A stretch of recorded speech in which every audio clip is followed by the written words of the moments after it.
So Heather, tell me about the closet guy. How did you become a storage expert?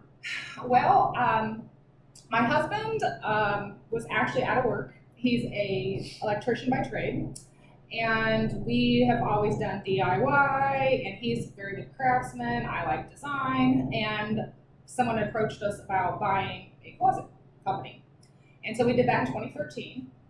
And so he operated that by himself for the most part.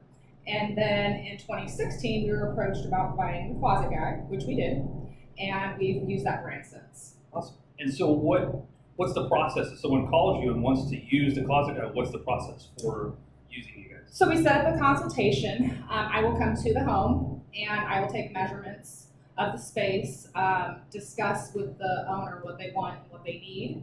I let them look at my catalog, my samples. If they've got any ideas, Pinterest boards saved or whatever, I like to get that information from them. And then I go back and I create a design with our 3D software, and I lay it out exactly how it's going to look. So then they can see how their room's going to look and how it's going to fit their own one. So in the moving industry, what we see is a lot of times we have people that are moving into a new home, and we've got the movers there with the boxes that are labeled, and it says, Bob's room. And they're looking at us, we don't know what to do with that box. We don't know where it's supposed to go. How do you see that affecting, or how can you help a customer like that before they move into their new home?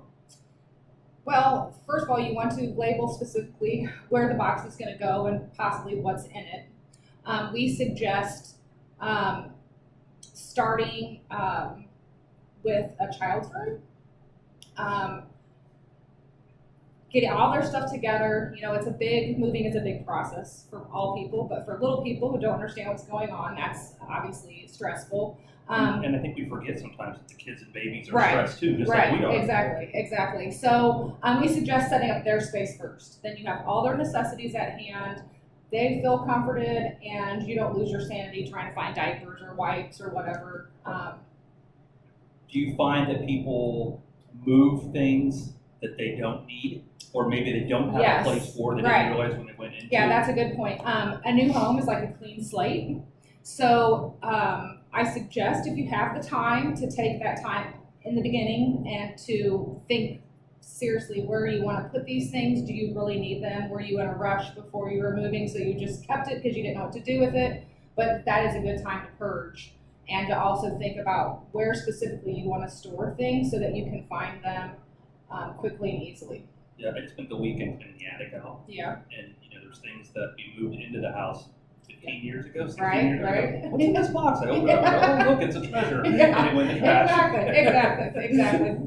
What other examples of when you move into a new home? What do you see, or what would you foresee as your company, as the closet guy, that you could help with, so that when they move in, like specifically, I know, like at our house, we didn't intend for the kitchen to be the meeting area, but there's food there. So we're going to meet at the kitchen because we like to eat. So are there rooms like that where you would go in and go, okay, these are really good specific areas that you need to look at your storage a little more intensely than? Yeah, I think that for most people, their most common storage areas that are a problem are the pantry, the linen closet, and the master bedroom. Those are what we do the most of. For pantries, a lot of times they're extremely small, or they have the generic wire shelving, building grade wire shelving. Right.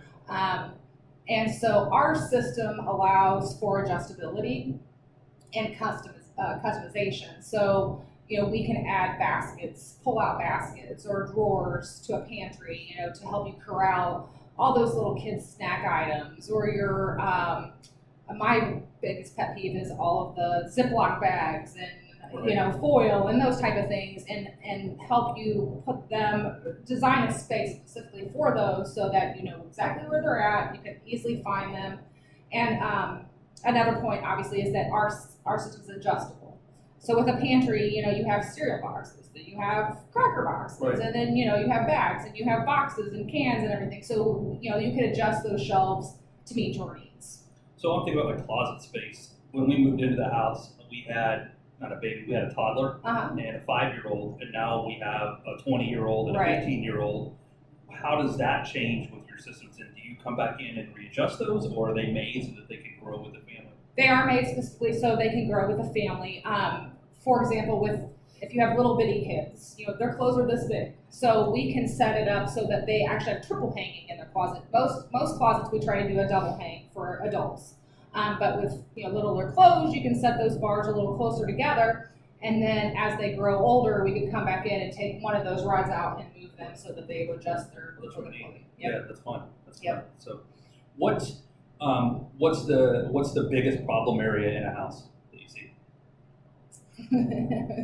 Generally the basement or the Okay. garage. A lot of people don't know what to do in those areas, and so they just kind of keep piling things up until it gets to be out of control. Another area that's often overlooked is your entryways. Either your front entrance, do you have a place for your guests to put their coats? Right. Or a lot of people use the back entrance or the garage entrance, and that a lot of times is where they'll create a mudroom, or they want to create a mudroom. It's funny, around here, mudrooms are very common and we don't give it a second thought, but in other parts of the country, they don't have mudrooms because they don't have mud. Well, that's true. Right. So, but to create that space, a lot of times we'll create, a lot of people like the cubbies or the locker look, so that they have a bench so they can sit down, put their shoes on, a place to store the shoes, but also a place to hang, hooks for backpacks and coats and hats. A lot of times they like, again, the sliding baskets. Those are very Right. versatile. You can throw everything in there, slide it, you can't see Nice. everything in Yeah. there. Hooks, and more hooks. That's always helpful. And then, a lot of times people like the overhead bins. But even in your front entry closet, again, you want to have a space for your guests to have a place to put their coats, but you can also use that to store your extra coats. And we can also put shelving in above so that you've got, again, some place to store hats or purses or mittens and things like Sure. that. How does someone get in touch with you then if they want to use the closet guide to get their house ready for a move-in? You call me, Heather, at 217-544-4432. You can also email me. My email address, it's long. It's Heather at theclosetguideinc.com. And then, of course, we have Facebook. We have a website, www.theclosetguideinc.com. Facebook has a lot of pictures of our work. Our website has a lot of our catalog items, things that we can do. Yeah, excellent. Well, thank you for coming Certainly, in thanks and for visiting having with me. me. So we appreciate it. It's exciting. And if anyone needs anything, certainly Certainly. get a hold of you. So Yep. great. Thank you. Great.